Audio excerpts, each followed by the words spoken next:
জয় যিশু বন্ধুরা, দার্জিলিং ট্রিপের বাসের সেকেন্ড দিনে ভোরবেলায় যখন বাস থামলো একটা পেট্রোল পাম্পে, দেখছি পাশে বর নেই। যাই হোক, আমি তো ঝটপট নেমে ওয়াশরুম ঘুরে এসেছি। আর এই যে আমাদের বাস পেট্রোল নিচ্ছে, কিন্তু জানি আমার হাজব্যান্ডকে কোথায় পাওয়া যাবে। ঠিক চায়ের দোকানেই পাওয়া যাবে। তো যাই হোক, ওখান থেকে চা নিয়ে আমরা ভোর ৫টার সময় দুজনে দুটো চা খেয়ে নিলাম। আর যদি এই চাটা কিন্তু ওখানকারের না, এটা ৬টার সময় আরও একটা রেস্টুরেন্টে গাড়িটা হল্ট করেছিল একটু টিফিন করার জন্য। ১৫ মিনিটই টাইম দিয়েছিল, তো আমরা কিন্তু আর টিফিন খাইনি, একটু চা খেয়েছিলাম।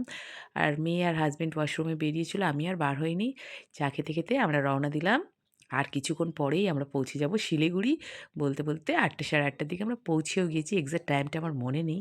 সেখানে নেমেই আগে আমরা নাস্তা করে নিলাম, গরম গরম পরোটা আর আলুর তরকারি। আমার ছেলে কিন্তু খায়নি, ও ব্যাগে একটা বার্গার ছিল লাস্ট, ও ওটাই খেয়েছে। আর তারপরে বলতে বলতে আমাদের গাড়িও চলে এসছে। আর এই হচ্ছে আমাদের সেই ময়ূরপঙ্খী হ্রদ, যাতে করে আমরা ৪ দিন ভ্রমণ করেছি। আর আমাদের ড্রাইভারের নাম ছিল দর্শন। মনে খুব আনন্দ ছিল, এই যে দর্শন। আর মেয়ে ফ্রন্ট সিটে বসেছিল, কেন কি ও বলছে আমি অনেক ভিডিওস তুলবো। আর ভিউটা দেখো, জঙ্গলের মধ্যে দিয়ে যাচ্ছিলাম, কি শাল সেগুনের জঙ্গল, আমি জানি না কি কি গাছ এগুলো। আর দেখছো আমাদের ড্রাইভারের স্টাইল। তো যাই হোক, অনেক বাচ্চা ছেলে, কিন্তু খুব ভালো গাড়ি চালায়, খুব ভালো ব্যবহার। আর দেখো, বলতে বলতে সব চা বাগান অতিক্রান্ত করছি।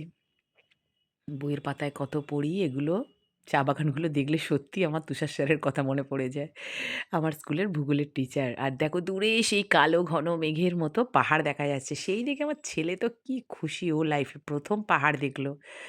তো যাই হোক, আমরা আস্তে আস্তে পাহাড়ের মধ্যে ঢুকে যাচ্ছিলাম। তো ১ ঘন্টা যাওয়ার পর একটা রোড সাইড ধাবায় আমাদের গাড়িটা দাঁড় করালো, একটু হল্ট করলো, একটু টিফিন ওয়াশরুম যাওয়ার জন্য।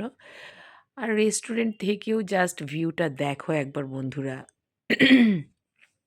কি অপূর্ব ভিউজ! মানে আমরা তো ১০-১৫ মিনিট দাঁড়িয়ে খালি ভিউজই দেখছিলাম, ফটো তুলছিলাম। কি সুন্দর যে লাগছে, পাহাড়, পাহাড়ি ছোট্ট গ্রাম, আর তার সাইডেই রোড যাচ্ছে আর রেস্টুরেন্ট। তো এখানে আমার ব্যাগে পার্লে জি বিস্কুট ছিল, সেটাই আমি খাচ্ছিলাম। ২ টো চা অর্ডার করেছিলাম, আর হাসব্যান্ড ছেলেমেয়ের জন্য অর্ডার করেছিল ঝোল মোমো, যেটা এর আগে কিন্তু আমি কোনোদিন খাইনি। আমার পিছনে ভিউজটা দেখছো একবার? এই হচ্ছে ঝোল মোমো। এটা বর বললো খাও, ভালো খেতে। আমি কোনোদিন খাইনি, এর আগে খেয়ে দেখি।